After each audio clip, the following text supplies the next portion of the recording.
There are countless distinct conscious things in the world. I ask you, how do you know which of all those conscious beings you are? I suggest that it cannot be by checking an objective description. For before you can consider any objective facts about yourself, you much more simply know that you are the conscious being whose experience is immediate, first person in its style. You are the one that seems to be at the center. But now consider that every conscious being has experience that fully shares the immediate first-person character of experience that seems to distinguish you from all the others.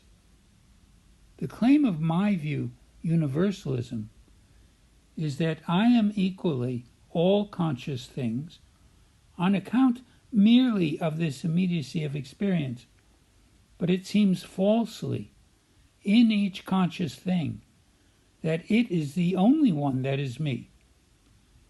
And that is due solely to the circumstance that the experiential content of each conscious thing is cut off from that of every other. It therefore everywhere seems to me falsely that this or this or this is the only experience that is immediate and therein mine. And for that reason alone, I wrongly think my identity is confined by the objective identity conditions of only a single conscious thing. There are conceptual arguments showing that the view that you are limited to being only one conscious thing is incoherent. For example, that view cannot deal coherently with brain bisection. In actual cases in which the connection between the right and left hemispheres of a brain has been cut, there can be unconnected experiences at the same time processed in the two disconnected hemispheres. Each is felt to be the only experience the possessor of that brain could now be having. But there's no way the original person could not be equally having both, but just wrongly thinking in each that it is the only one that is mine. There are also probability arguments for universalism. According to the hypothesis of limited identity, you must regard it as an extremely improbable coincidence for you that just the right sperm cell was first to the egg in your begetting and, before that could have happened, in each begetting of your ancestors, going back to way before the dinosaurs. But, according to the hypothesis of universalism, that which is your evidence that you exist was bound to happen as long as any conscious thing had existed. Universalism is like a loaded or double-headed coin hypothesis, when the evidence is that a coin has landed heads 1,000 times consecutively. And universalism is needed to make it probable in a multiverse that specifically your universe was anthropic. The limited identity view makes it improbable for you that the universe that confines you was a rare anthropic one, whereas universalism simply puts you into any universe that produces consciousness. Though there are many ways of arguing that universalism is true, both conceptual and probabilistic, it turns out that the usual view that my identity is limited to only one conscious thing has nothing to say for itself.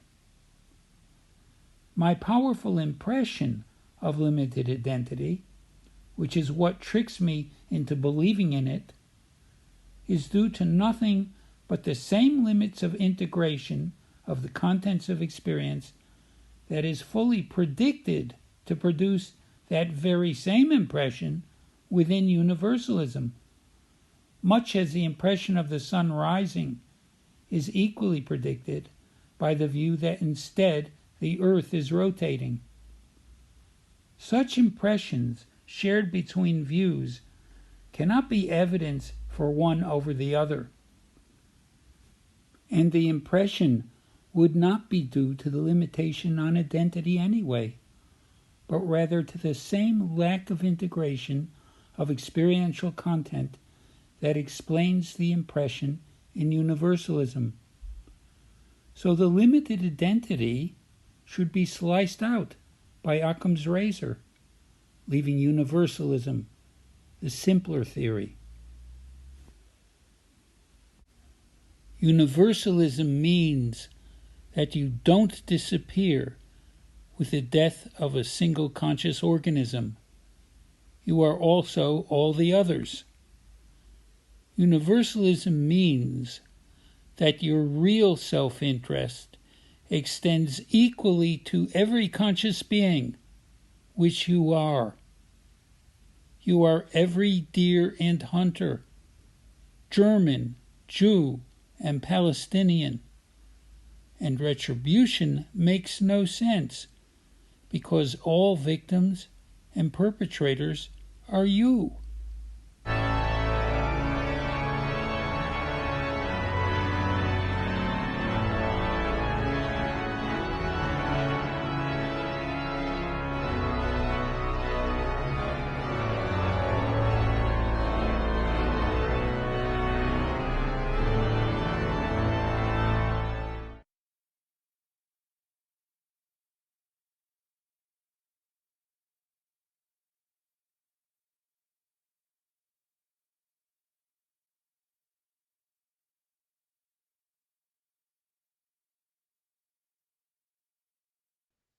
I'm really lucky to have Dr. Arnold Zuboff, a senior research fellow at UCL, here to discuss his ideas, especially universalism. He's the author of many texts, including Nietzsche and Eternal Recurrence, Oneself, The Logic of Experience, Moment Universals and Personal Identity, The Story of a Brain, which is featured in the book The Mind's Eye, Morality is What One Really Desires, Theories That Refute Themselves, and My Eight Big Ideas. Thank you so much for agreeing to this interview. And I'll start by asking, how would you describe your development as a thinker? Well, thank you so very much for taking this interest in what I've done. Uh, I'll, yeah, as a child, I had a tendency to look for big explanations of things. And so in my really early years, I wanted to be an astronomer. I thought that that was how you came to understood the context of everything. But after several years, it looked to me instead as though philosophy was really going for that foundation of an understanding of the world. And I immersed myself in philosophy. Particularly at the age of 14, I learned a lot about it. I read a number of classics. Um, when something else happened when I was 14. I was one day I was thinking about time, and it occurred to me that if you could, I'll just do this very quickly. So try to be a bit free in thinking about this. If you could freeze events in time and reorder them and play them through, wouldn't they feel exactly as they would in the other order? They'd, still would be experienced that this came after that and the other before. In fact, it seemed to me that the subjective experience be indistinguishable, no matter which objective way you ordered the events of having those experiences. That was pretty fundamental to what I was going to be thinking later on, and didn't take that much time before I was thinking an additional such thing, because when I was 15, I did a thought experiment in which there were duplicate brains engaged in qualitatively the same experience, and equivalent quarters of them were exchanged one by one across them. And I saw that with one of the quarters at the beginning going into this exchange between them, the same subject of experience and the same experience would be occurring in the place that had one of its quarters replaced. Quarter replacement couldn't change the identity of the experience or the nature of the experience. Well, it'd be wholly the same as it was before that first quarter exchange. But then that meant that if you did another quarter exchange, the logic would be exactly the same, from the same starting point. So that would keep each of those original experiencers in the same place. You know, let's say they're at two ends of a table, they'd remain where they were on that table. But then the same must be true of the third quarter and of the fourth quarter, right? They remain where they had been originally.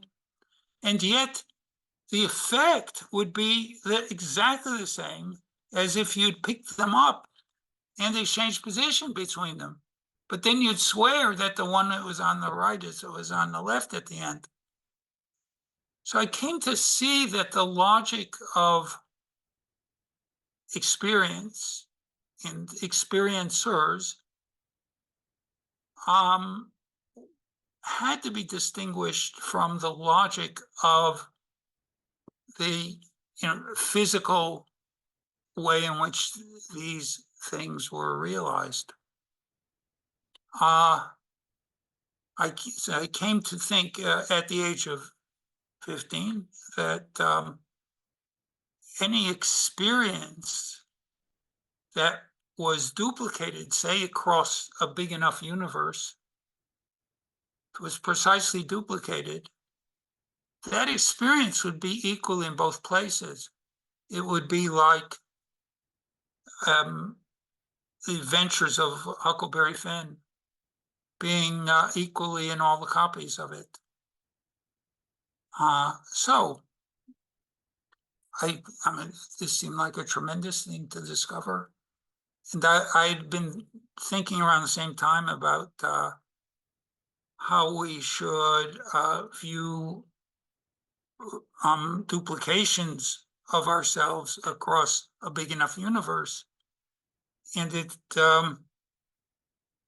it seemed to me then that the duplicates would be us. We would be in any place where such experiences were carried on. And if the experience came to an end in one of those places, it would continue on in the other, so that my life would be continued in a case like that. So I'm very excited about this. And I thought a lot more about how much I could be continued in circumstances like that, and began to develop a very generous view about that. So that was all pointing towards universalism. My view that I simply am all havers of experience. But there were still limits that I was drawing on what I was. So that was quite early. Then I studied philosophy as an undergraduate at the University of Connecticut, where I learned a lot of good things. And then moved on to graduate school at Princeton, where I studied under Thomas Nagel and Gilbert Harman. And wonderful. I mean, it couldn't be better. And I ended up in a job at University College London. When I was there, I continued thinking about such things. I also carried, as an undergraduate, I started thinking about the Anthropic Principle. So I'd read in probably about 1967 or 66, might have been 66. I'd read an article about it, and I in 1968 I had the thought that there must be many universes of different sorts, so that it wouldn't be improbable that one of those universes would be capable of producing conscious life. And I thought, of course, we'd have to find ourselves in a universe that had the natural laws capable of that. So I thought this thing that a lot of people have thought since about the Anthropic Principle. And I thought of it as being an argument for there being many universes. So if there's just one, it'd be an immensely improbable coincidence that it had these fundamental characteristics that allowed for chemistry and for life and then consciousness.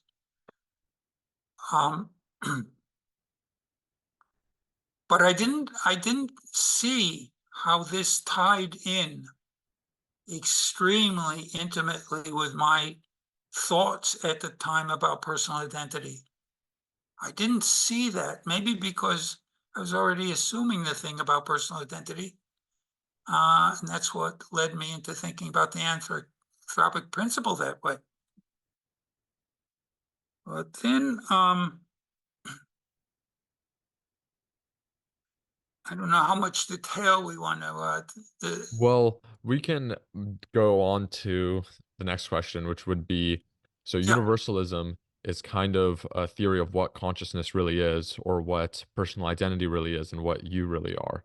So how do you define those things in your work? Okay. What I don't think is that universalism is a theory about what consciousness is. Oh, sorry. Yeah, okay. No, it's fine. I can also re-ask the question. Would you like me to? Oh, I don't know, because this is quite important to get into, Yeah. I think. And I'm fine with you having thought that, but I want to tell you what I Okay. think. I do have a view about what consciousness is, but I think of that as a different area of philosophy. It's philosophy of mind-body problem. And I happen to be a functionalist. But the beautiful thing about universalism is it's entirely independent of any such views, right? All that universalism says is what makes an experience be mine? Purely the first person immediate character that it has. When I first discover which experience is mine in the world, that's what makes it mine for me, that it has that character. And that's why it carries self-interest in it, because the pains really hurt like that. Yeah? So that's all universalism is saying. What consciousness is, what this thing is that happens to have that quality to it, doesn't say anything about that. So all the theories that have ever been developed about what consciousness is, they're consistent with universalism. Universalism doesn't carry any burden regarding that, right? If the experience, it doesn't even have to claim that all the experience is immediate in first person. It's just saying, if experience is immediate in first person, that's all there is to its being mine. And therefore, anything that might be having it would be me, because it's my experience with my self-interest in it. Then it's going to belong to me, whatever the hell the thing might be. And that also shows this neutrality. It could be a soul, it could be a brain, it could be a Humean, it could be not existing because we can't have any thoughts of substance. For Hume, there's just the mental content. That's fine. It's mine. It carries my self-interest in it. It carries two things if it's immediate and first person. It carries self-interest, and it carries what you might call presence in the world. I'm in the world if experience is mine. And I'm not in the world if no experience is mine. That's the essential thing for me to be in the world. And it's the essential thing for self-interest. And that's what we're looking for in philosophy in the area of personal identity. So on mind-body problem, I'm a functionalist, but I don't want to make a big deal out of that while talking about personal identity, because it's irrelevant to it. And universalism is really beautiful because it's so simple, and it's easy to prove that it's true on account of that. And it's that simplicity of what makes the thing me that is argued about in the probability argument for universalism. It's so easy for me to exist, whereas on all the other views of personal identity, it's ridiculously hard for me to come into existence. Yes. So actually, I wanted to mention that sometimes I've asked people this question of what do you think the probability is of you coming into existence and of you existing at this very moment? And a lot of people mention how it's so improbable that your sperm reaches the egg and then do that for every one of your ancestors. And it's just such a minute chance. And then there's also another aspect of it where a lot of people believe that for an eternity before they were born, they did not exist. And for an eternity after they die, they won't exist, which means that there's like this 100-year period or something that they just happen to exist in right now out of all of eternity, even though the chance is so minuscule. Yeah. And it happens to be now as well. yes. Part of really fully developed universalism is saying that a time being now is just the immediacy in the experience. That's what it means for time to be now. Place to be here is just the immediacy of experience in connection with the place. So those things are well, more generally even, that an experience is this is merely the immediacy and the content of experience. That's its being this, not some objective fact about it. And just so, the experience, the time being now for an experience is just the immediacy of the experience, not the objective time being such and such, whatever objective time it is. If it's experienced, it's this time, it's now. Whatever the organism having experience, it's this one because of the immediacy of the experience. To the experience, it's this one, and that means it's me. And how does this kind of more standard generic view of personal identity fail when it comes to questions like brain bisection? Yes, right.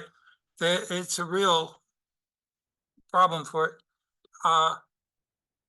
People were actually operated on in a way that cut the corpus callosum, which is the tissue that integrates the activities of the two hemispheres. And on account of that, in laboratory circumstances, information fed into the two hemispheres could be carefully segregated one from the other so that it could be brought about that there were quite distinct, mutually excluding experiences in the hemispheres. So, for example, someone might be asked to take two objects in hand under a table where it couldn't be seen, and then point to a picture of what had been held. And the right hand could only point to a picture of the objects held in the right hand, and the left hand only to a picture held in the left hand. So there had obviously been mutually excluding contents of experience across that brain. Now, if one of the hemispheres had simply been knocked out instead, and that hand had held the object, right, we would, for sure, it would be the same, an experience belonging to the original person before the brain bisection. If it had been the other hemisphere, it would definitely have been the same person who was experiencing that. But how could it cease to be the same person just because something's going on over on the other side? See? But it will feel in each experience that this is the only experience that's mine. Why? Because of the failure of integration of the content of experience across the hemispheres. It's obvious, it's simple. And why do I not know that I am all these conscious things with first person immediate experience? Because they're not integrated with each other. The contents are split off, cut off from each other. So of course it seems as though this is the only experience that has a character necessary for it to be mine, carries self-interest, make me be present in the world, right? But in fact, it's there in all experience, and in each case falsely experienced as though it's only here. That's why we're mistaken about it. Yes, and another interesting thing is that most people, they understand that not all of their experiences are integrated at once. They understand that they Uh, they themselves 10 years ago, that was also them. Even if it's a specific memory yeah, they don't even remember, they consider that to be them, and they even consider themselves 10 years in the future to be them. And obviously, those experiences are just as foreign to them as the experience of another person. absolutely. Or I can point out, if I ask you to feel the sensations in your toes, and then I ask you to add 2 and 2, see what you get, right? what do those experiences have to do with each other, really? They're both experienced as mine. Why? Because they have this immediate first-person character. That's what, any experience you remember as having been yours, right? You're remembering it that way, and it's having been yours, right? But as you're pointing out, there'll be loads of experience.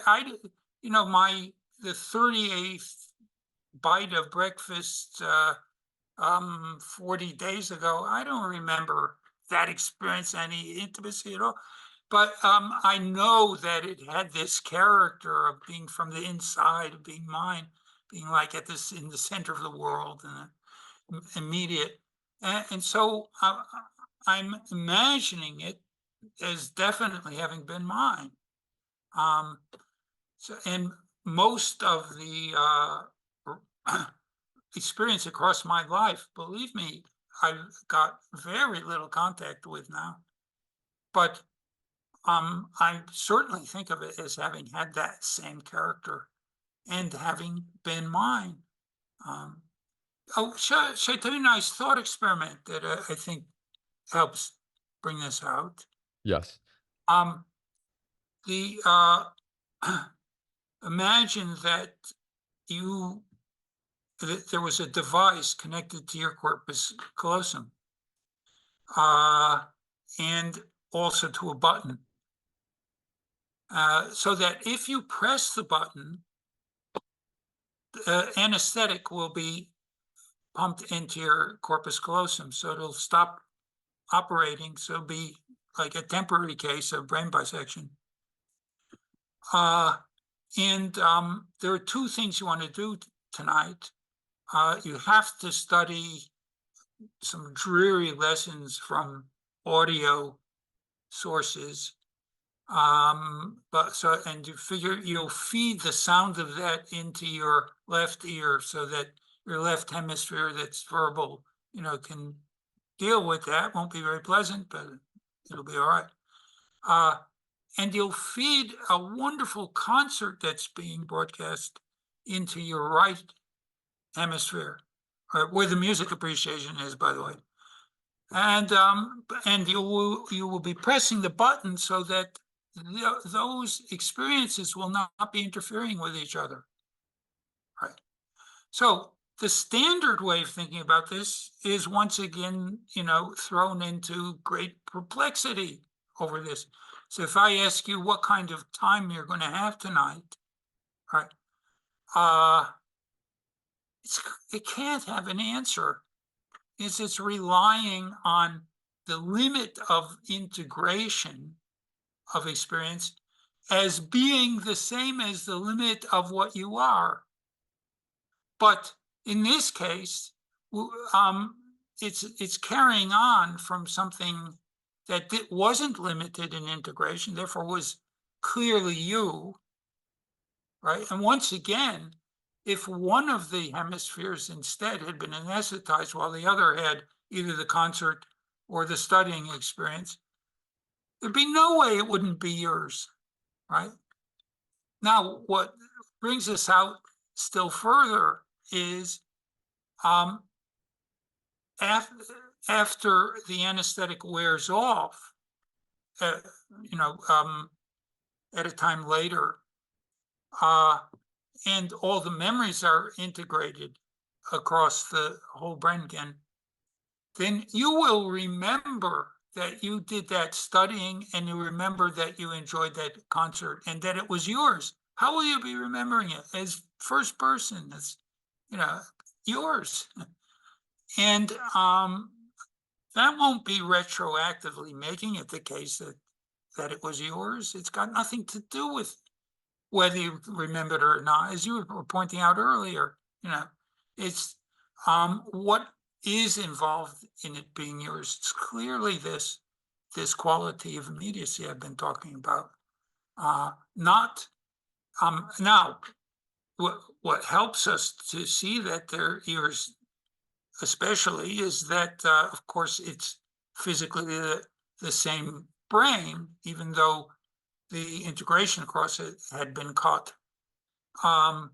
So that, that helps further to throw into perplexity the ordinary view.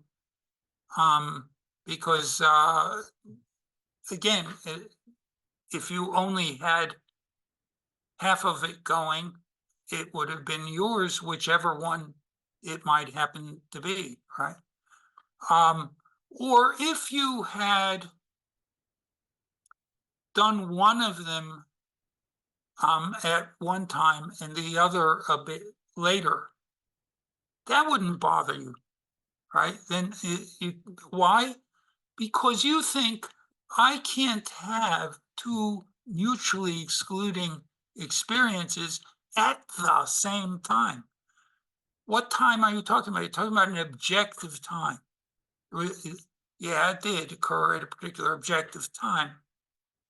But when you remember that both experiences were yours, you remember them the same as you would have remembered if they'd been done successively instead of simultaneously. The objective simultaneity is irrelevant. Why do we think it's so important? Well, part of the reason for that, I think, is we think that to have two experiences at the same time, that if they are supposed to exclude each other, is logically impossible, right? And that's true if they're supposed to be had together when by definition they're not together. But if they're done separately, they can both be yours. There's no problem. The objective, there actually isn't any objective simultaneity, as it turns out anyway. But so we're projecting these objective features of the having of experience into the subjective illegitimately, and thinking that it should have an effect on it. It doesn't. A lot of what I came to think about this had to do with distinguishing what was the case objectively from what was the case subjectively. Remember, I said back when I was 14, I was thinking about how if you rearrange the objective time of a series of experiences, they'd be subjectively exactly the same. And that's the sort of thing that you have to come to see if you're to understand what our experience is really like. And it's also shown in special relativity, because in special Yeah. relativity you have Yes, like a space time instead of, and like another time is just as different as another location is. We don't believe that other locations stop existing or come into existence, and it doesn't really work the same way with other places and what we define as time. Uh, absolutely. and we also talked about this earlier. And what is the Relative. Oh, uh, yeah. It's not absolute, is it? Yeah, and we actually talked about this earlier about the statistical argument for universalism, and how does that Yeah. also connect to or relate to empiricism? Right. Okay. So let me say a bit about what I think thinking is, about what I think discovery and knowledge are. Uh, I think there are two ways of discovering something. You can discover something conceptually by seeing it would be a contradiction if it were otherwise. So how do I discover that 2 and 3 is 5? I get as Descartes says, clear and distinct idea of what it is to be 2 added to 3 and what it is to be 5. And I see it would be a contradiction of 2 added to 3 if it weren't 5. Hence, nothing that corresponds to my concepts of 2 added to 3 and 5 could be any different, from 2 added to 3 being 5. It wouldn't be the 2 added to 3 that my concept represents if it didn't add up to 5. I can discover that conceptually. So that's how you discover things a priori, conceptually, as necessary truths. And the other way of discovering things is empirically. So what's going on in empirical discovery? Well, there are two supposed great problems with empirical discovery that really at bottom amount to the same thing. One is the famous problem of induction, as most famously raised by Hume, David Hume.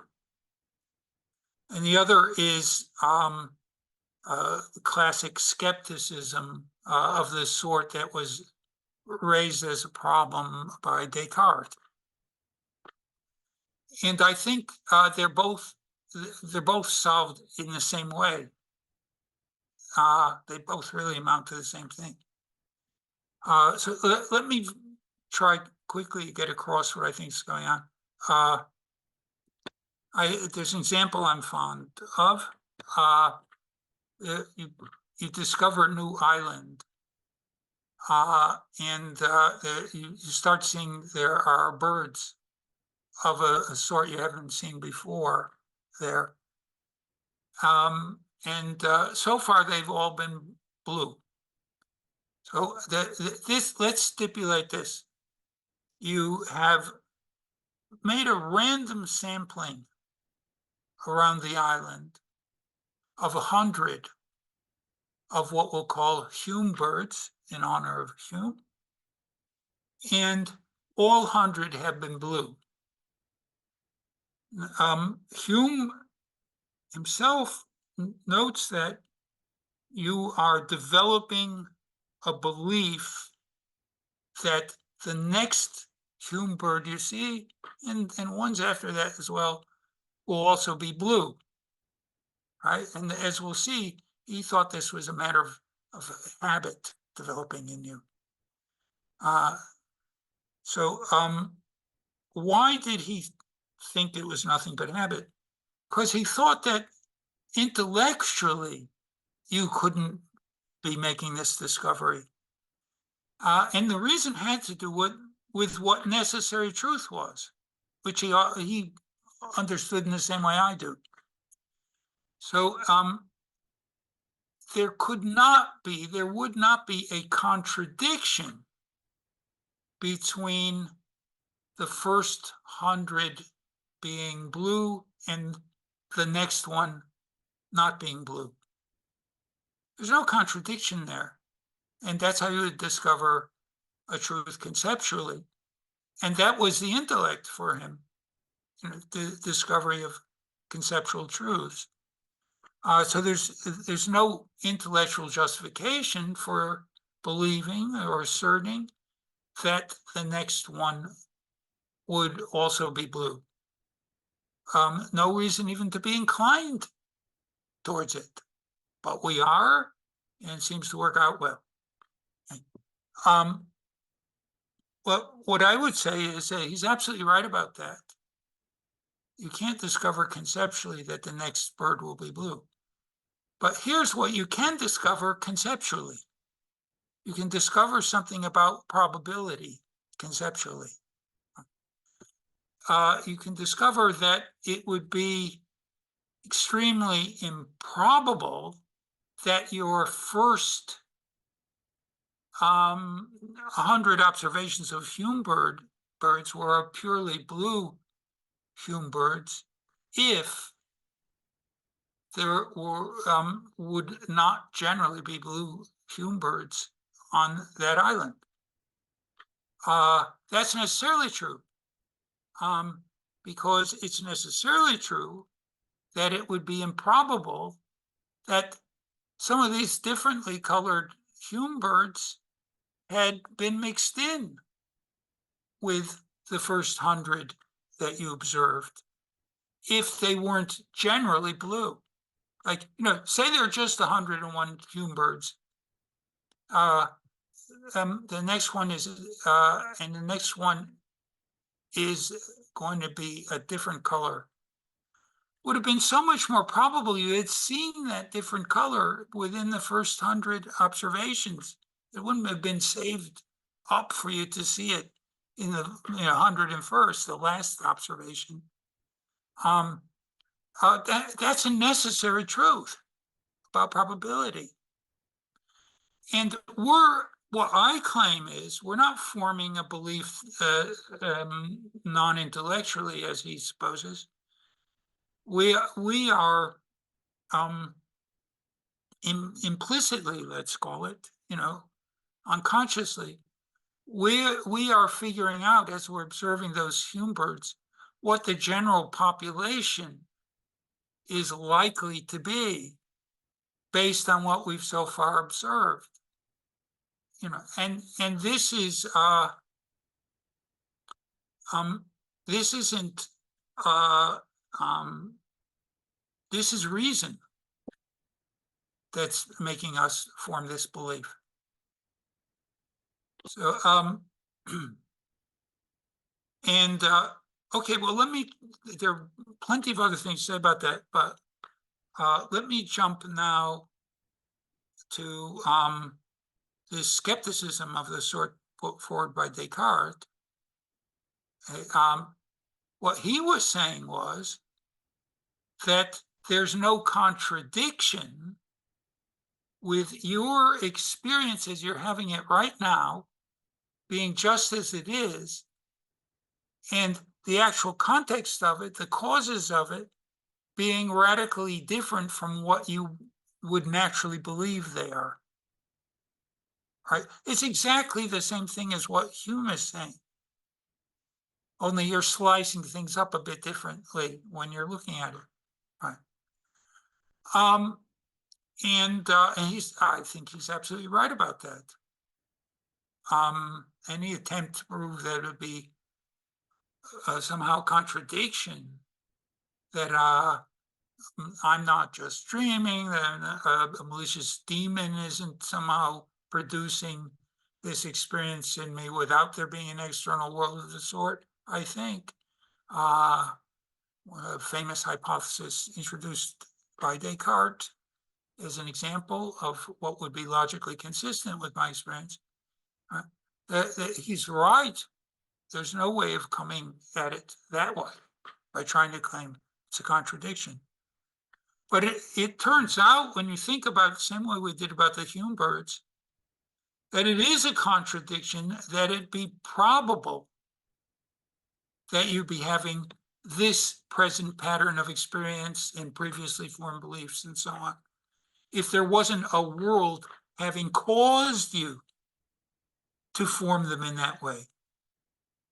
So, let's take perhaps the most radical skeptical hypothesis, which is that all that exists is your present experience with, having it false impressions of a past, false anticipations of a future, and plenty of false beliefs about what's outside you, right?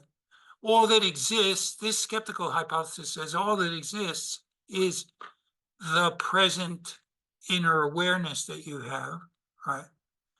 And there's nothing else in the world. That's the only thing there is. Okay, if that were the case, why do the colors clump together the way they do? Right? What made them do that? Well, nothing. If you just reduce the world to these elements, like the color dots in your visual field, there's so many more chaotic ways they could have been. It would have been incredible. It'd be like you're throwing colored sand, or just throwing it on a table, and it forms itself as a nice, scenic view of. It could happen, but be enormously improbable that it would happen, right? Or to use another example, a coin has been tossed 1,000 times and landed heads, those 1,000 consecutive tosses of it. It could have been a fair coin, just happening, but the causality in the loaded coin or even better in the double-headed coin, right, would have given you this result without any improbability in it. And it's improbable that what happened was something improbable. That's a necessary truth. It'd be contradiction for it to be probable that it was improbable. There are circumstances where it does become finally probable that something improbable happened, because it would be even more improbable if it didn't. But what's going on essentially in all this is the improbability of what's improbable, the greater probability of what's more probable.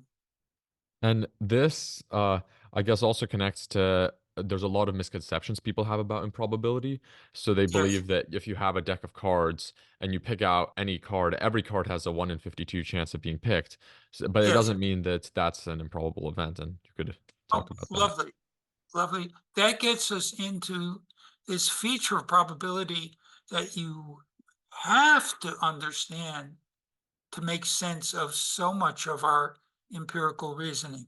And that feature is a feature I call probability being perspectival, right? It's perspectival, certain, that it's always perspectival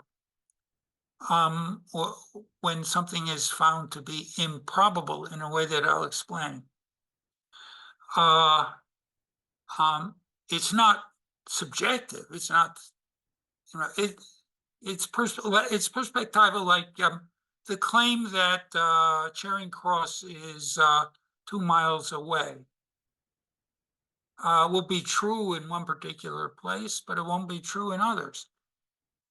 And claims of improbability turn out to be perspectival in that way. So yes, let's use the kind of example you were referring to, right? I've done this in talks I've given where I've tried to make this clear to my audience, right? So I've handed out playing cards to them. Actually, I do this with just one suit because it's more economical in time and in cards. But imagine I'm doing it with a whole deck. I've got enough people in the audience. So I hand out 52 of the cards from the deck. And I have another deck of cards. And I pull a card out randomly from the second deck. And I ask, who has a card that matches the card I just pulled out? And of course, someone will have that card. And I'll say, something improbable just happened for you, which is the improbable coincidence between it being your card and it being the one that I pulled out from this deck.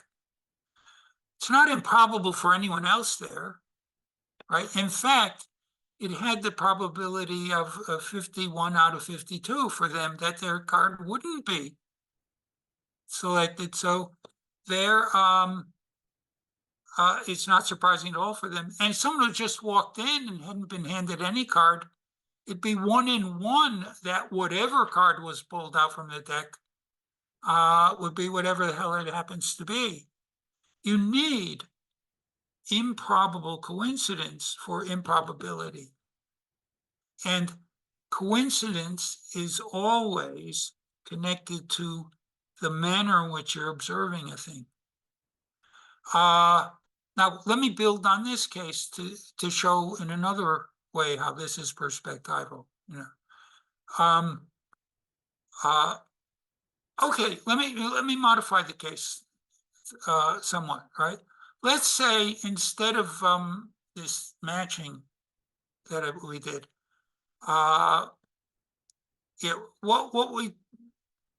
let's do a different matching. So let's say we had one person pull out a card for the whole group, right? And they show the card, it's a deuce of spades. And then from the other deck, I pull out a card randomly, or I have someone pull out a card randomly, and it's the deuce of spades. That will be improbable for everyone there, because the deuce of spades was highlighted independently of what was pulled out of the second deck, for everyone, instead of, as in the first case, for just one of them. So that's just going to be improbable, right?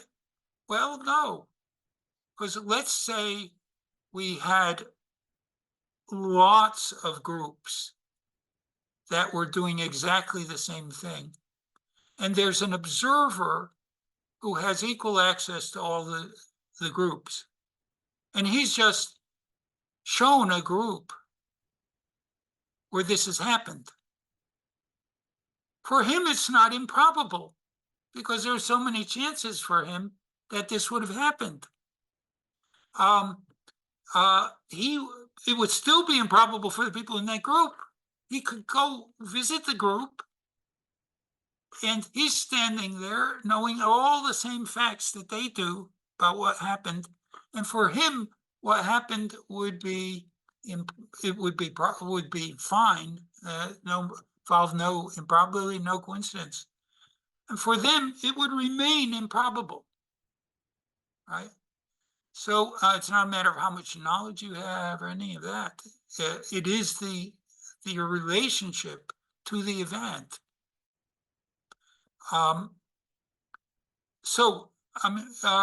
This is terrifically important in understanding what's going on when we infer the immensely, immensely, immensely greater probability that universalism is true. Because there are two hypotheses battling it out here, right? And there's one piece of evidence that you have got. That piece of evidence is, I exist. My experience, there's an experience that's mine, with my self-interest in it, my presence in the world, right? One of those hypotheses makes it enormously improbable for you, but not for others, but for you, that what came out of your mother's womb was you, because there were maybe 200 million sperm cells trying to make it to the egg, and you had just the one on which you were riding. Whereas in universalism, there is this being you that's just guaranteed. It's like a loaded coin or double-headed coin. It's guaranteed in all the events that produce conscious beings. Your existence, what you have as your evidence, is guaranteed to be there. And because that is the evidence, made vastly improbable by one hypothesis and just fine in the other hypothesis, you have to judge that it's vastly improbable that that first hypothesis is true. But again, someone else emerging from their begetting, that's you're like the one who walked in and just saw a card being drawn. That'll be whatever you happen to see. So there's no independent designation of the thing to coincide with what came out. So although actually there's a subtlety here, because insofar as you share ancestors with anyone else, that part of the that would have been coincidental for both of you. So that could be figured in. But or it's a very simple example is someone wins the lottery. It's an improbable event for that person, the coinciding between it being me and it being the winner. But not at all for people who are just seeing the result of the lottery. But people get very confused about this, thinking that, yeah, something improbable has always happened if you draw a card out of a deck. When we're thinking, I mean, indeed, we say it's 1 in 52 that a particular card will be drawn from a deck, right? But we're always implicitly thinking the card designated independent of what's drawn from the deck. That coinciding would be 1 in 52. Not as simply being that card that is drawn from the deck. That's not 1 in 52. It's 1 in 1. That whatever is drawn from the deck is drawn from the deck. As long as we're sure it's drawn from the deck. It's certain. So another question I think that's really related to universalism is what is Yeah, necessary and what is coincidental in your existence? Because pretty much everybody agrees that the clothes I'm wearing right now are not necessary for me to exist right now. I could be wearing different clothes and I would still exist. And yes, then there's this more normal view, I guess, or more commonly held view, which is that you have to be this brain or you have to be this soul or you have to be this to exist. And then yeah, there's the universalist view. yeah. Yes, that's right. That's a very good way of characterizing it. As I sometimes say, all that's at issue here is drawing a line between what is essential and what is inessential to a thing being made. And this brings out a point I made earlier about the neutrality of universalism. Universalism isn't making claims about, what consciousness is or what a material thing is, or what. It doesn't get into that at all, right? It's not interested in that. Where we draw the line among the properties of a person between what is essential to it being that person with a self-interest and presence in the world, or it not being, where we draw that line takes no stand on any of the particular things we're drawing the line through, right? They're the same. But what we're saying is that what you happen to be wearing, that's inessential. It won't be a different self-interest or presence in the world if you change your shirt. Everyone will agree on that.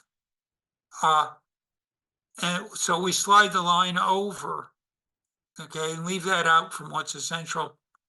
And now we begin to get into some of the territory people are usually in, almost always in, that the body remains continuous, the bodily continuity, that the memories remain developing in the line together, or these kinds of more substantive thinking looking things. And what universalism does is it slides a line right through them. They can change in any way. So long as experience is being had that's immediate, it's me. And that's where the line comes to rest, with that being the only thing on the essential side.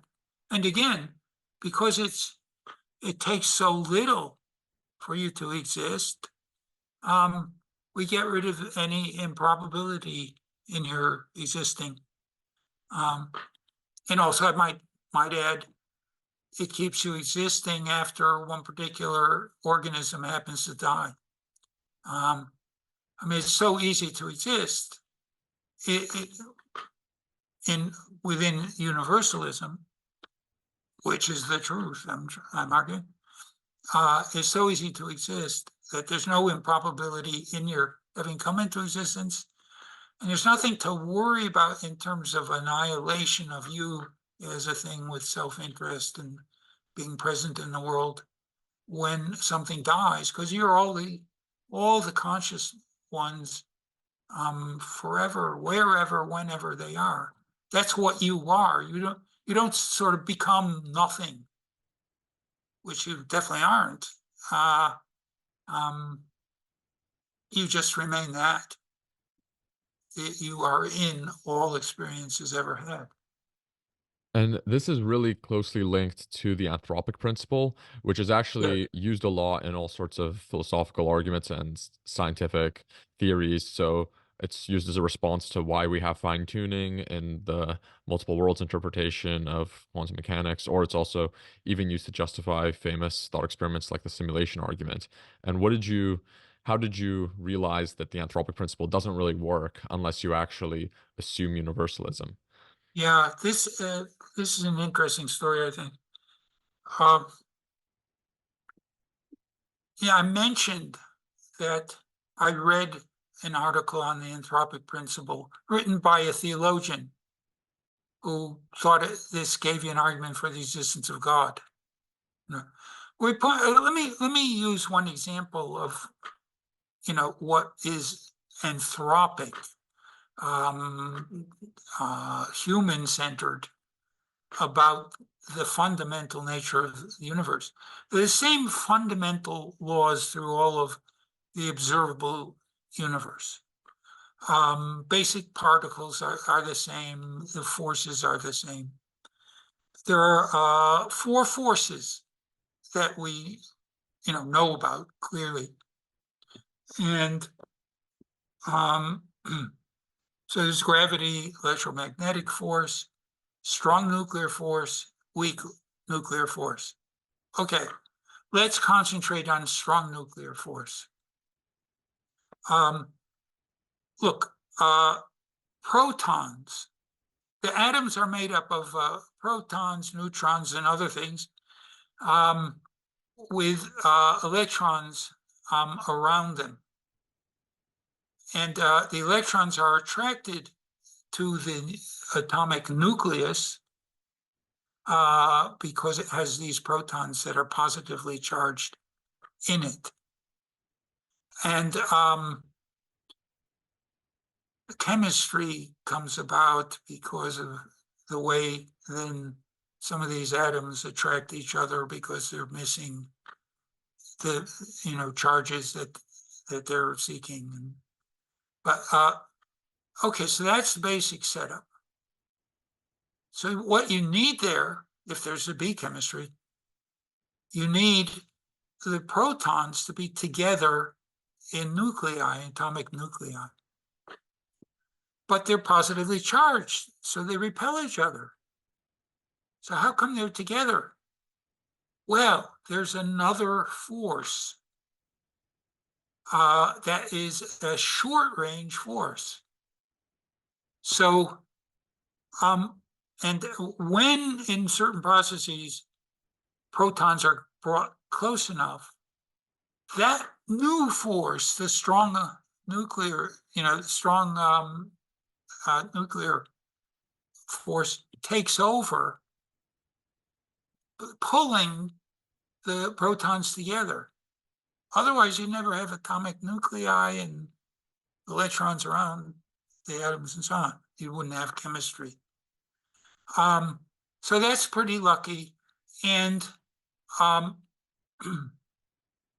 but you might get worried that it would pull too many. They'd pull them all till they become like black holes. But this same strong nuclear force becomes a repulsion when they get too close. That's really lucky. How does such a thing so lucky for the development of life occur in the physical world if the physical world is this indifferent thing? I mean, that's why the guy who wrote the article I originally read thought there had to be religious explanation, something purposive had to design it. Right. But it occurred to me that there was an alternative explanation, which was that there were actually, the physical world was much more various and bigger than we would naturally think, being in the universe we are in. There were other universes somehow formed in whatever process formed our universe, but they had different characteristics. Most of them would have nothing like chemistry in them, because there wouldn't be these kinds of fancy fine tunings in the fundamental forces and particles. And and if that's what the physical world was actually like, there didn't have to be a God sorting this out.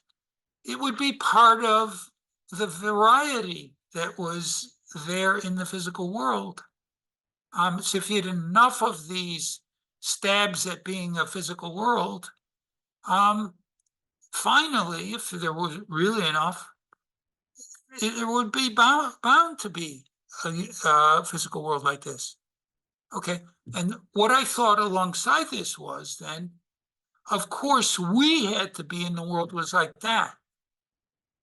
So what we were observing in observing the physical world was not some single inevitable way that the mathematics had to work out in physics, like a unified field theory. You would never find that. It would instead be selected for our observation by what was required for us. A very different way of viewing the physical world from, almost any way it had been viewed. So, And I just wanted to say, if I understand correctly, a lot of theoretical physicists actually believe this, or they I accept do now. the Anthropic Yeah, Principle. yeah. I mean, I take pride in having, spotted this back in 1968. But and I'm not going to say nobody was thinking along those lines before that. I know there were some people came up with things like that, but not generally at all in physics.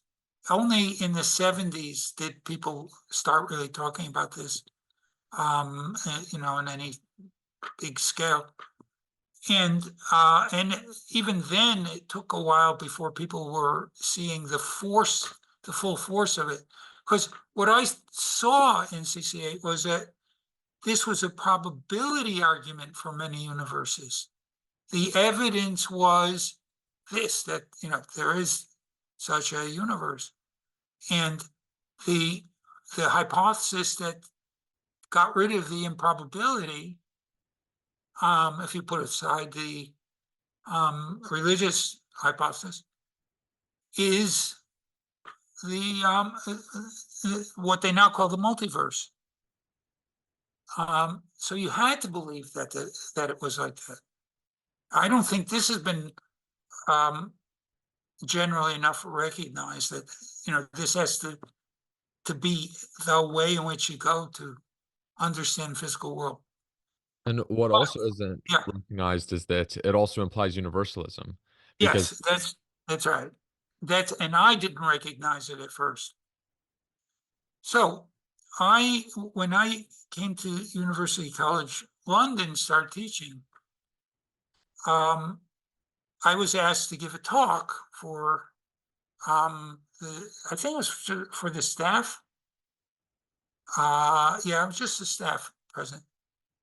We were 3 new people that year, and we each gave talk. And I had this, this back in the early 70s. So I had this weird leather coat where there were patches of many colors on it. And I wore that, and I was going to present them with this idea of many universes. And it happened that a philosopher, a logician who was visiting London, named Robert Stolnaker, who was a young man then, had kind of associated himself with our department. And he came to the talk. And after the talk, we talked for a very long time as we went to the restaurant to eat, and with everybody, we were talking a lot. And what he was saying was, it bothered me, but I still, I couldn't let go of this being the way to understand the physical world. It's just too powerful. But what he said was this: imagine someone's playing a particularly tough game of Russian roulette. So what makes it tough is, let's say, instead of having a bullet in only one chamber, you've got bullets in 5. There's only one chamber where you won't be firing a bullet into your head, right? And you keep spinning this thing. So it's a very hard game because only 1 in 6 that you escape a particular attempt. And let's say you have to do it 100 times in a row. So, what are the odds of surviving that? Not too good. So let's say that nevertheless, though these were the conditions, you found that you survived. Each time it was the empty chamber. Now, what you can't say is, there must be a lot of people playing this game to make it probable that I would survive. It won't make it probable that I survive. It'll make it probable someone survives. But, I'm in the same fix I'd be in if I was the only one playing the game, right? So the problem is that you're tied down to being you randomly relative to winning the game of roulette. See, if instead you were somehow to be magically brought to any place where there's survival, then having lots of them would indeed make it not improbable for you that you survive, right? It would work. But in the Russian roulette case, as we normally understand it, it's not working. And of course, he was right. And finally, I came to realize that if you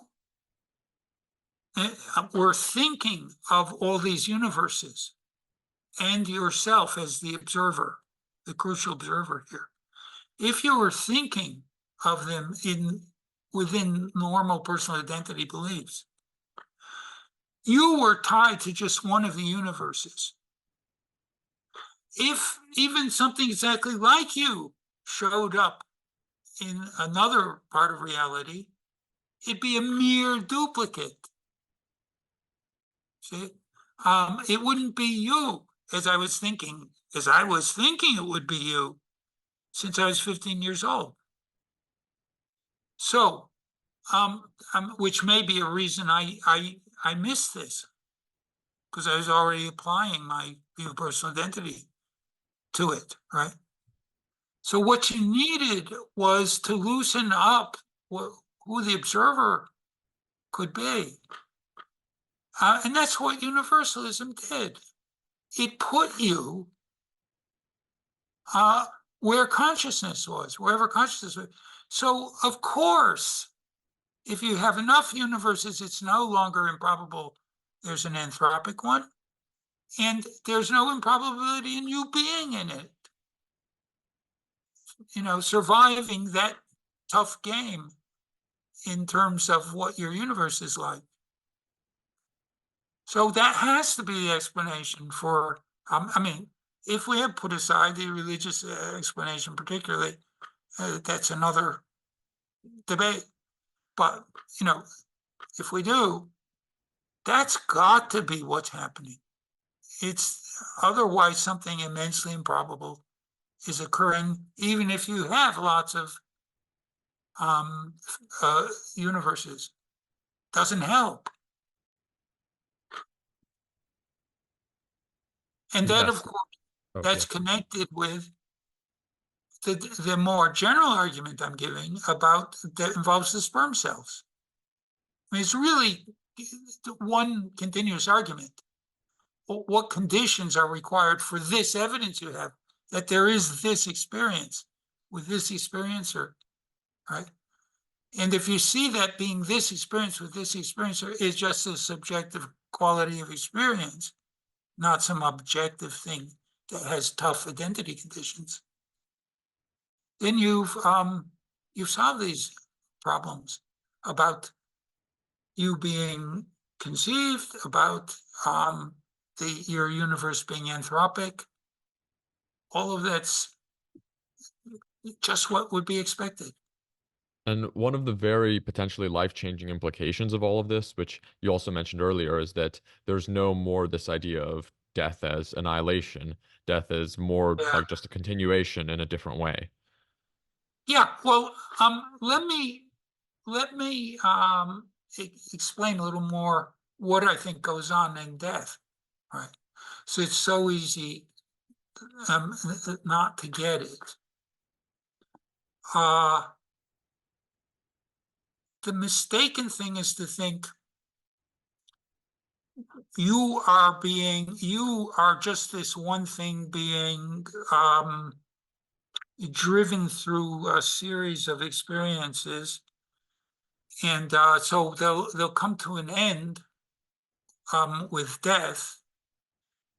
Okay, you're saying that I'll still be here. So what comes next? What is the next experience into which I, as this limited thing, it will be led, right? Will I wake up as a baby someplace?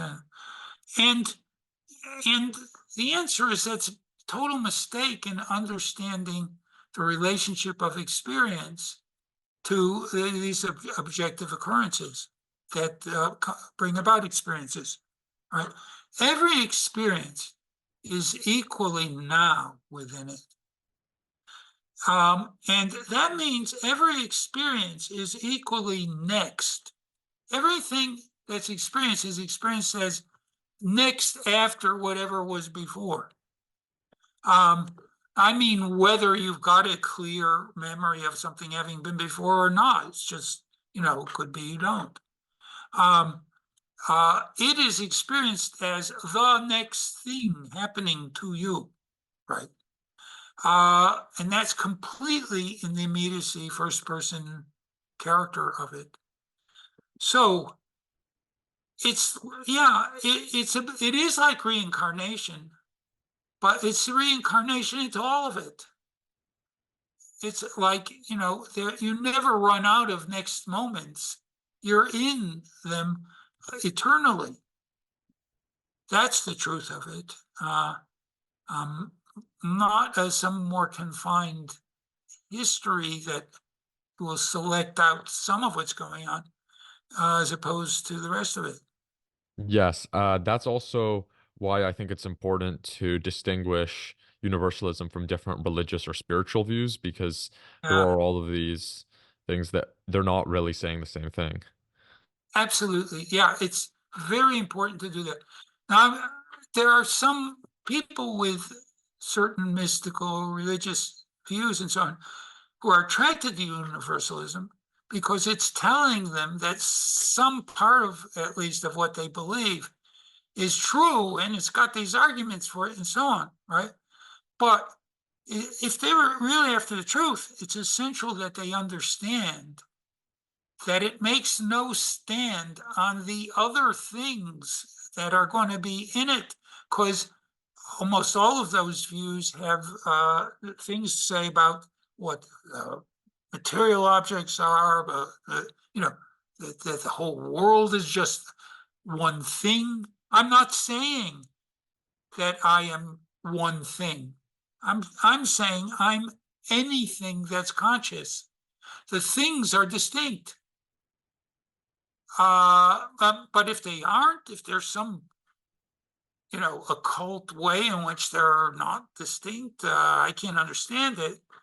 Yeah, then any experience being had by whatever the hell it's supposed to be, will be mine. That's all that universalism says. It doesn't say anything about the number of things that there are.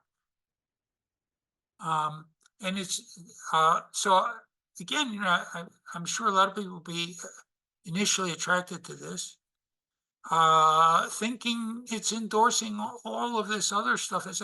Or another important example is there are views that seem superficially like universalism, that say that all these minds are connected, right? There are all kinds of ways they're supposed to be connected. But universalism is essentially saying the connections are irrelevant. So what? If they're connected, they're mine, and if they're not connected, they're mine. It's not saying anything about that at all. And it's certainly not relying on anything like that at all. So that's got to be understood. Universalism is true for reasons of probability and conceptual truth, it being incoherent that you are confined to just one of these things. And that can be brought out in all kinds of ways.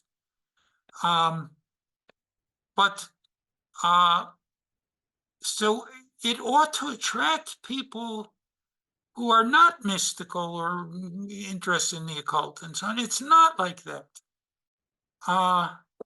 It's cold, hard logic here, inescapable logic. And what are some other common misunderstandings about universalism? Okay, I've already very much touched on one, but I think it's maybe good to go into it a little more. It's that people know that I'm arguing that it's still you, despite lack of integration and connection.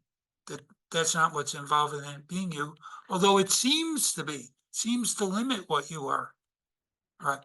So people know I'm saying that, and maybe they get convinced, by brain bisection case.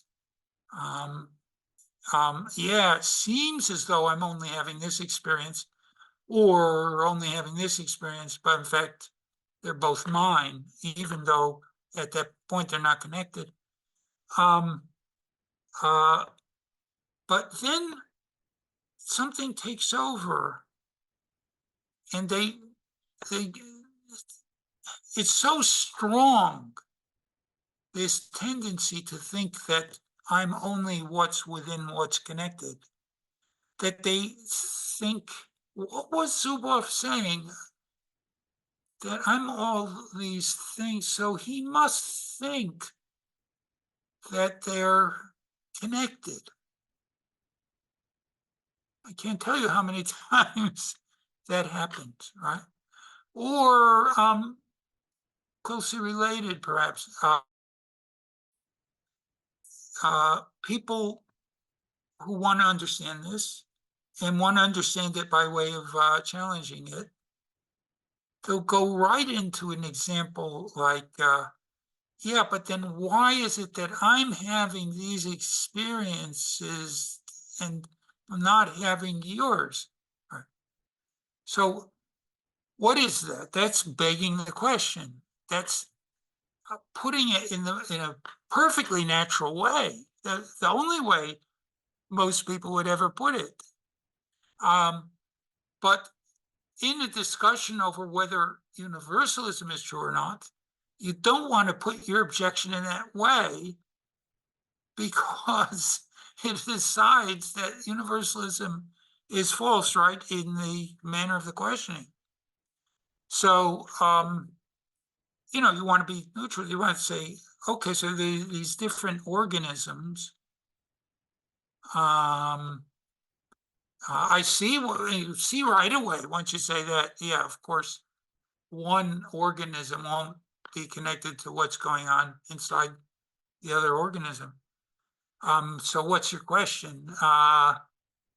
Well, I'm saying it's me in both cases, that the experience is mine in both cases, but it's not known within either case that it's also mine within the other. That's what I'm saying. But you won't be able to ask a question like that if you see clearly that that's what you're dealing with. So that's an easy way to go wrong about universalism. So my next question, or this is a slightly, or I guess it's a continuation of the same topic of universalism, which is what is kind of the moral, what are the moral implications of universalism? And you have a lot to say about that, I know. Yeah, well, in a way I have a lot, in a way I don't. I mean, I've never written any long thing on this. What I think it does several incredibly important things to values. So first of all, it's all my pain. It's all, so it's all self-interest that's involved, whether I know it or not, in how I treat supposedly other people or conscious animals. It's my experience I'm affecting.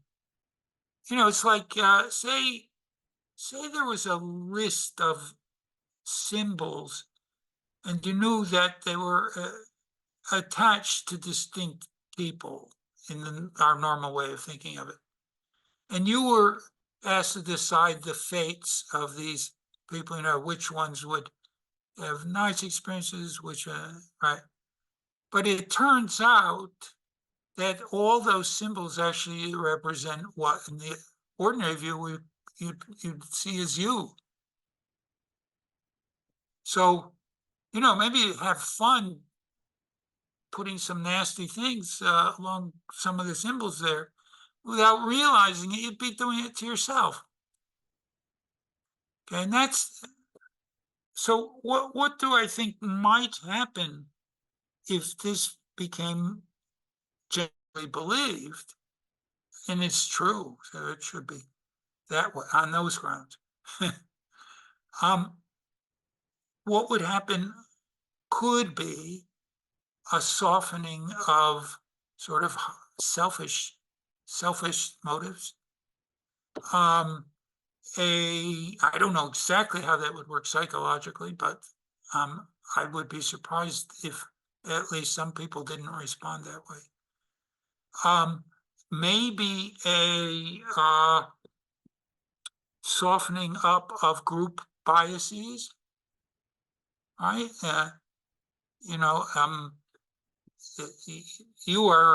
You being only one of these things is big deal in the normal view for you. And the group that you're part of, it's your group. If they're all your group, that's bound to have some good effects, I think, at least sometimes.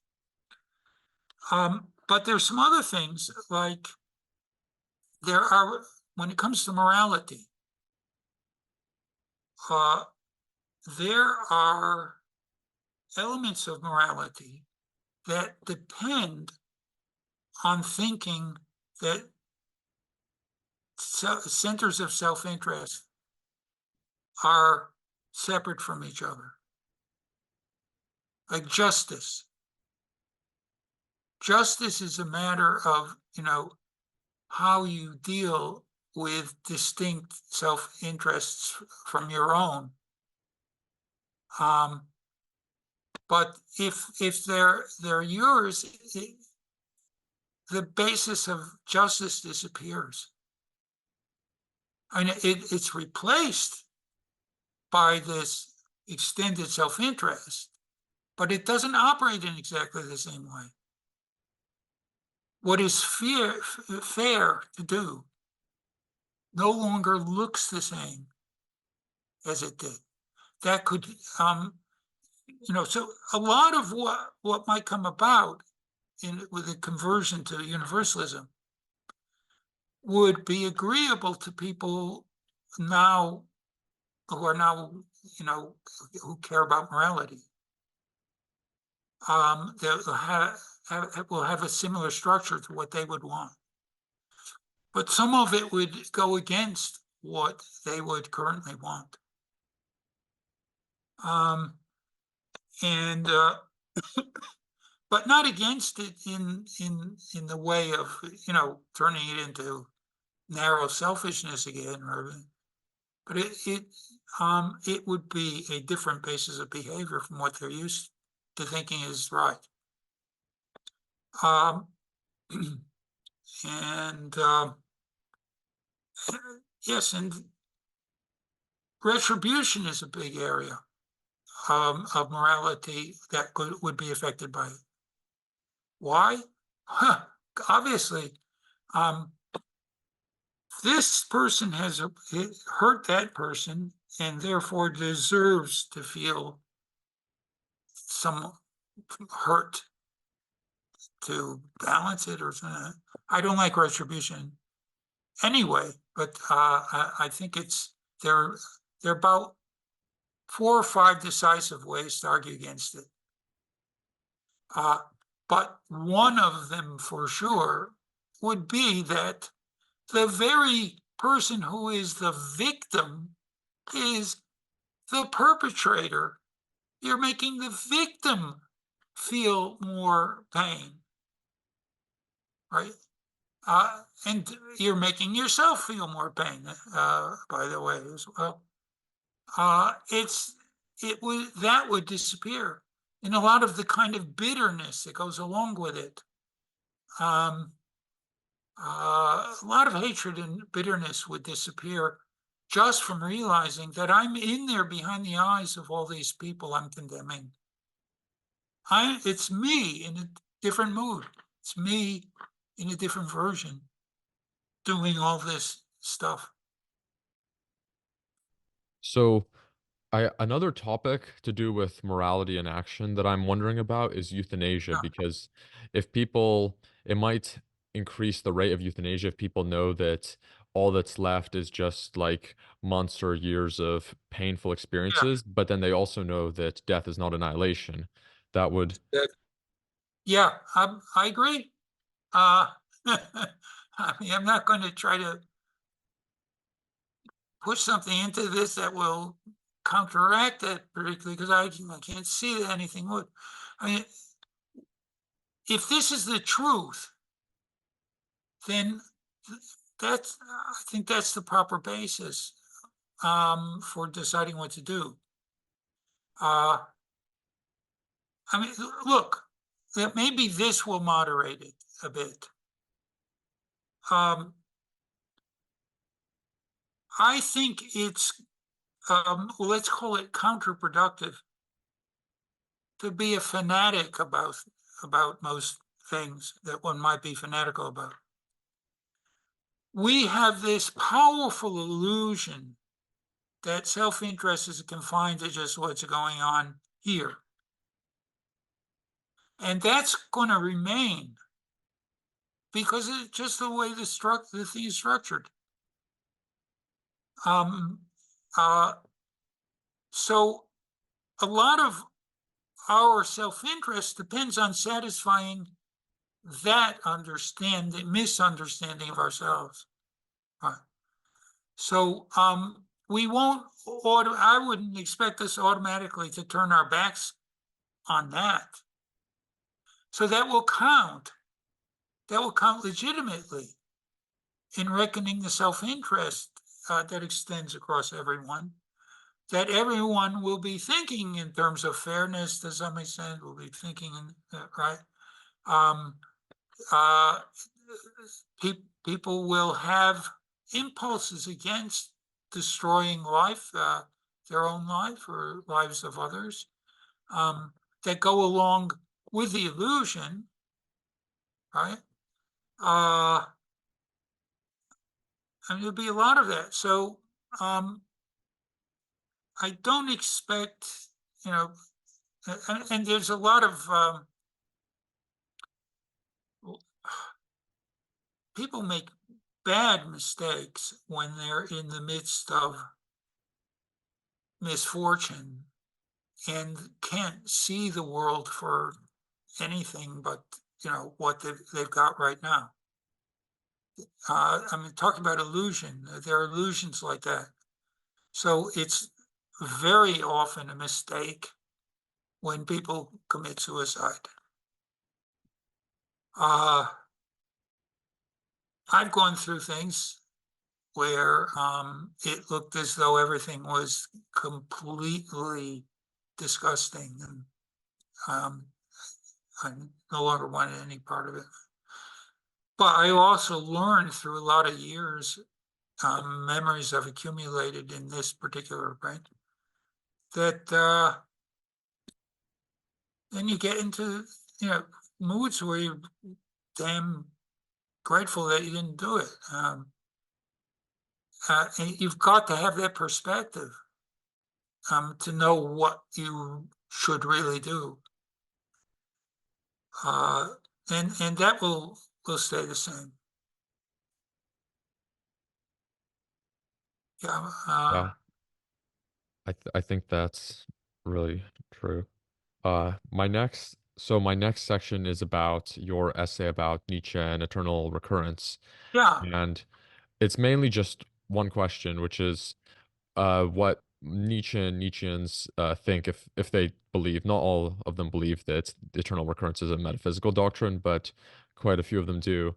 Uh, you've shown in your essay that actually it's not really about repeating the same thing, and it's actually really connected to universalism. Yes. Well, I think it's so interesting to consider Nietzsche's idea when thinking about personal identity. It's terrifically illuminating. So let me try quickly to get across what he did think. And you find this in this work collected together by his sister, The Will to Power.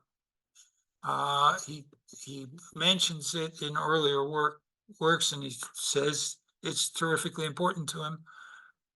But you don't really get what it is except in The Will to Power, which notes that he'd made through the years.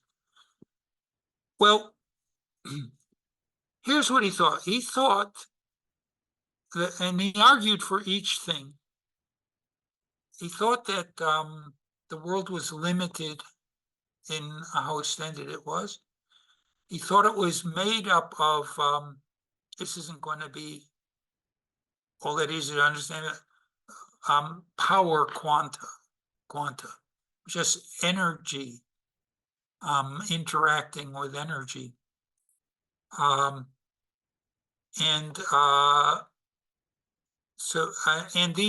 the energy came in kind of discrete units. It wasn't like, continuous, so that there was more and more of it as you traveled inwards. There were discrete units and interacting with others, units of energy. And he was, although he rejected most doctrines that call themselves determinism, he was definitely a determinist when he thought about these power quanta interacting with each other. They just were what they were, didn't make choices about what they did. They just had to interact in the particular pattern decreed by what they were as energy, as forces. So any pattern of these would inevitably lead on in a patterned way into the next pattern, then the next, and the next. Okay, and he also thought that he could argue that the past was infinite, that there was never a beginning of this. There was just these power quanta. So finite world of power quanta, where you've got this kind of determinism in how they interact with each other. And so he says, if they would ever settle into some kind of entropy warm soup pattern, since there's an infinite past, it would have done it already. Because, I mean, let me add into this, there are only finite ways this world can be. There are only finite possible arrangements of the power quanta. Right.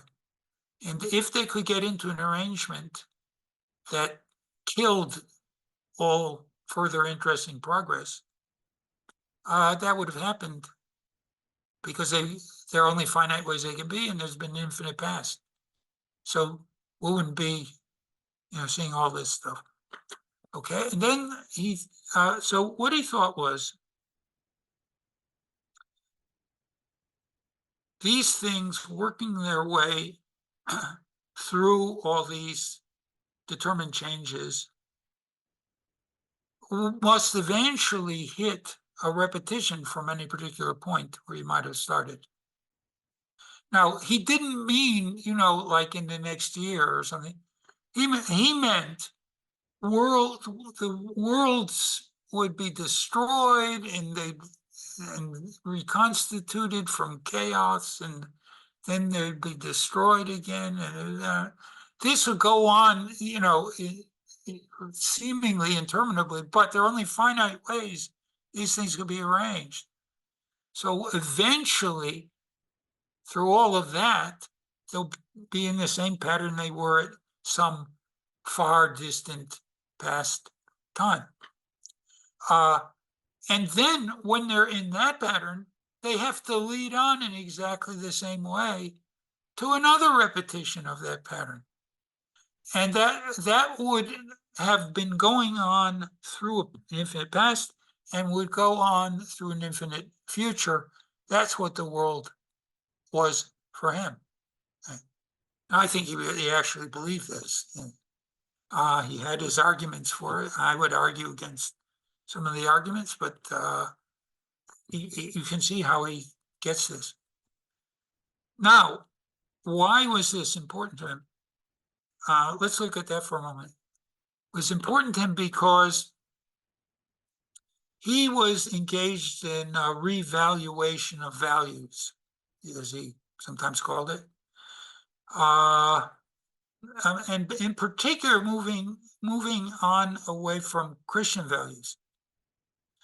Christian values were represented in a vision of an afterlife that rewarded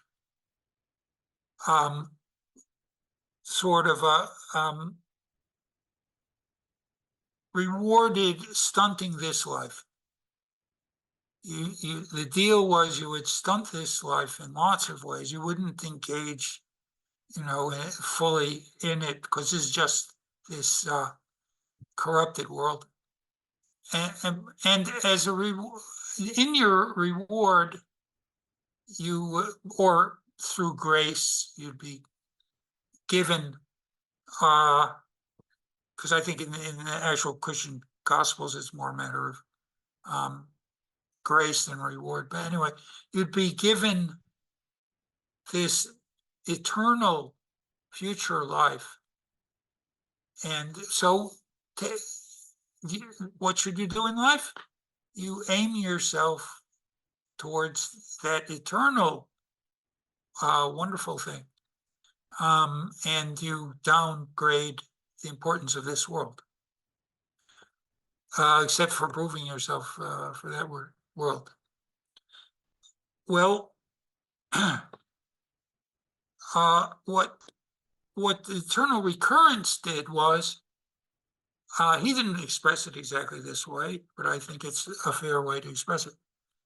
The eternal recurrence gave you an afterlife of infinite relivings of this life. That was your future. You'd live this life exactly as you're living it now. infinite times in the past, and you would be living it infinite times in the future. So you want it to be good. It puts all the emphasis on the values in this world. So it's part of this revaluation of values. You want to be excellent in this life. You're making like a work of art out of this life. And recurrence brought you, up against that. I mean, suppose, he was an atheist. Suppose, though, you were the kind of atheist who just thinks the universe is going to go through these mechanical movements and then it'll dissipate, or then what would that do? You wouldn't have the Christian afterlife, but this life would be played through only once. So, okay, you didn't make it excellent.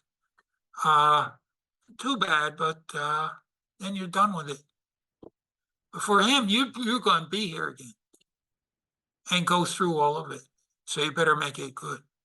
And this belief that you have, the part of the power quanta that you were, be this Nietzschean belief that you want to make, it's happened infinite times before that you've encountered it, and it will happen infinite times again.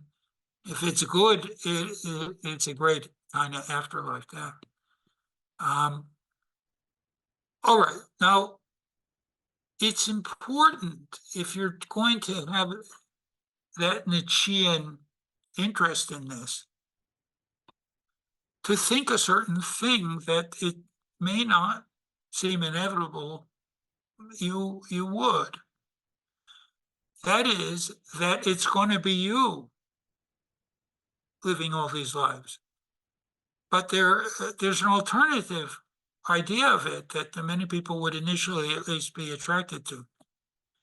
They would think, no, these are like mere duplicates of you. Same kind of mere duplicates. I had once thought that those showing up elsewhere in the universe would be even if they were exactly like me. So yeah, these future Arnold Zuboffs would be exactly like me, but they're and they'll live the same pattern of life that I do, but it's not me. It's not. I'm not going to be there. For me, it's just going to be annihilation after this one. But Nietzsche thought for sure it would be you without arguing for it. I didn't see any argument for it. I've never heard of any argument from him for that. But I think you can argue for it, and I think this is probably why he believed it. Here's how you argue for it. Okay, in this cycle that you're in, a certain sperm cell met an egg and developed in a certain way in the womb and came out. It was you. You with self-interest that you've got, with your presence in the world, right? And you went through all of these moves in your life and all that, right? Now, if in some, amazingly far future time, it doesn't matter how much, because you're not around to experience the intervening time. Once again, exactly the same pattern, sperm cell meets egg. What's to prevent that from being you again? What the hell? Is there some metaphysical watchman hanging around and saying, oh, no, that was that one, and this is a different one? No, you came into the world when just such a thing happened, and just such a thing will happen again. So it's you. And it will be it's your self-interest what's going to happen in it. And all the others. So But so I put some terms on these different understandings of what's going on. I called the one who thought it was a mere duplicate insulationist. Okay, each life is insulated from all the others, even though it resembles them perfectly. And I called the view that it's going to be you living all these lives over again. Nietzschean, naturally. And but then I also introduced another possibility. That was that if all the experiential content of your life is repeated precisely, it won't be experienced as happening again. There's no againness about it. It's just that one experience that's already been realized. And in my paper, I called it Leibnizian view because of Leibniz's principle of the identity of indiscernibles. But what this is like is the view I came to when I was 15 years old regarding the experiences being the same across duplications in different places in the universe, or, on either end of that table in my thought experiment was the same experience, not a mere duplication of it. And this view has actually been given a name by a well-known philosopher who discussed my paper on universalism, published in 1990. I have a certain block that comes into my mind. That is, you mean Nick Bostrom? Is that? Yeah, Nick Bostrom. Yeah. That's it. Almost every time. Nick Bostrom, right. And I have a little block on this as well, but he wrote an article in which he said, yeah, there's Zuboff's view, which he called unification. And but he argued against it, that there were distinct experiences, even though they're qualitatively exactly the same. And he called his view duplication. Okay, so if you take this unification view of these recurrences, then there's just one living through that life, just as there is in the insulationist view. So both views would destroy the use that Nietzsche is putting recurrence to. So you have to have this view that I argued for on his behalf.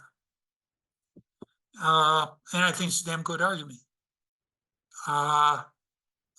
Or except that, that's good against insulationism. But of course, I believe in unification. So I think, he's lost out to that. But there was another problem for his view, which is that in between duplications of patterns of events in recurrence, you'd have to expect there'd be a lot of variation instead. Small variation, larger variation. Why? Because there's so many patterns that they could be in that, it's going to be incredibly improbable. There'll be nothing like it, and then there'll suddenly be exactly the same pattern. So the lives will be all different ways.